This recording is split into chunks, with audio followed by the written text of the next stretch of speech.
Hello and welcome to round 3 of Being Human podcast. And today I'm going to be talking about trauma and this wonderful word that we love to hear, and some of us tense up when we hear or think about it.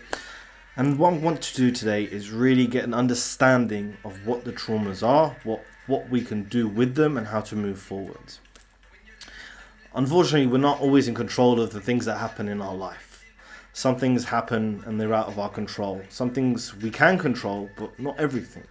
So we must learn to become stronger, to become wiser, to not become 100% bulletproof. If we can, that's wonderful. But just to be strong enough to be able to deal with these things and not allow them to affect the decisions that we make throughout our day, and then move forward and make better decisions. These traumas can affect many decisions you make. So small traumas can affect small decisions, and large traumas can affect large decisions.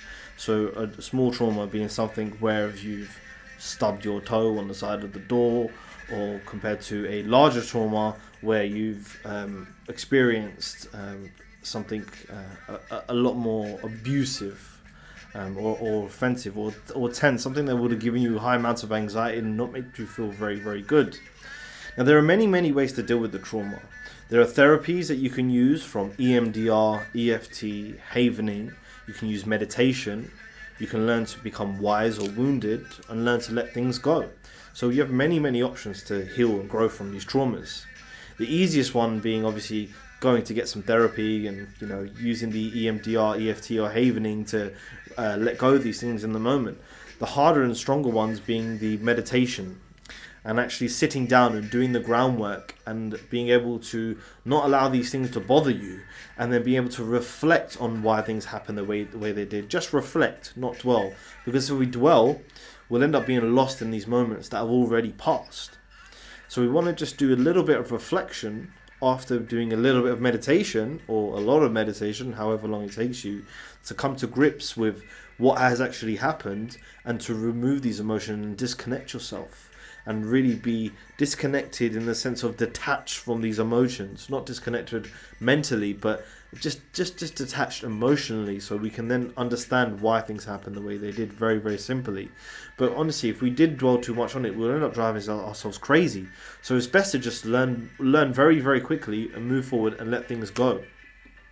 Now, we have a difference between letting go and forgetting. And hearing a lot when I was younger about forget about it was never a thing of you can just easily let things go. It was always a form of suppression. And in life, we have with our emotions a choice to either suppress them or express them. And that's why I've written down here expression or suppression. They do oppose each other. And the expression of that emotion and processing it can be very many different things. And one very, very simple one that we've all understood is crying. Allowing these emotions out and releasing them out, and then processing these emotions and moving forward. The suppression is like holding in and storing it in, pretending things never happened and kind of moving forward, but these things are still inside of us and we haven't dealt with them. It's like a glass of water. If you fill the glass of water all the way to the top, it's going to get to a point where that water overflows. So it's best to empty the glass out and start afresh. So the best thing to do is to do some either therapies or meditation to be able to let go and become wise and learn from what's happened, and understand that, it wasn't always our fault, and we weren't always in control of these situations. And if it was our fault, or if you feel it was, it's best to acknowledge that honestly we were in control, and yes, take responsibility of what has happened. That way it's easier to not put blame on people and point fingers to say it's them, it's these people, they did this, he treated me that way, she said this to me. It's best to just let these things go and really have forgiveness to yourself and forgiveness to other people. If we carry on beating ourselves up for time and time again, we're never going to end up being free. We'll end up just enslaving ourselves to our emotions and to our minds. And of course, we can't always play the victim card and pretend like everything was happened to me. We have to also take responsibility as well for everything wrong that really happened.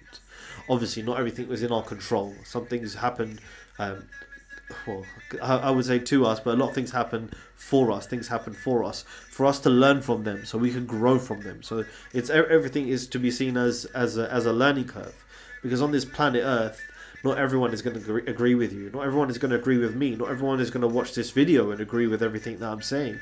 However, what we can do is do our best to keep strong and stay with what we know, what we believe, and stay strong with that.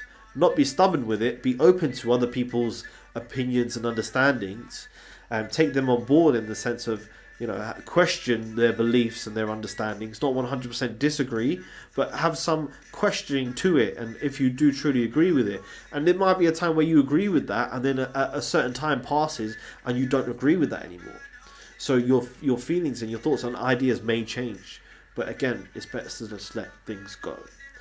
And one thing I would have to say when it comes to trauma is spiritual growth is an amazing thing, and the spiritual connection and becoming awakened to these understandings and beliefs does help to move forward and understand that things happen for you, and it pushes you down a certain path, a divine path, to where you should be. For example, to this video today right now, where you're watching it, something has brought you to this video.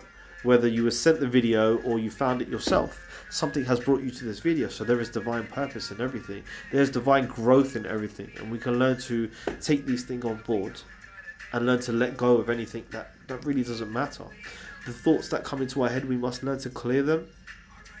Practice the meditations, clear the mind, and learn to let go so we can move forward. And I'll always boil back to meditation, because meditation is the key. Meditation. It's the key. It really is the key to unlocking and freeing ourselves, to connecting to the higher power, and understanding that God's love is loving other people, loving others, and giving love to other people is God's love. And that's a very, very powerful message, and one that I will preach till the end of time. And I have to say, for everyone listening today, thank you for watching. And if there's any questions you have, please drop me a message or leave something in the comments, and we can share and discuss further. If you feel that there's things that you need help with letting go, please get in touch. As I do myself, I'm not a qualified therapist, but I do know some techniques, and I'm happy to share them, or I can point in the right direction to the right therapists who will be able to help you to let go of things if you're struggling to let go by yourselves, because we can't always remove them by ourselves. Sometimes we do need that bit of extra help, external help, to learn to let go. And that's a wonderful thing about this world, is there are always people out there that want to help, give love and share love and serve. So God bless you and have a wonderful day.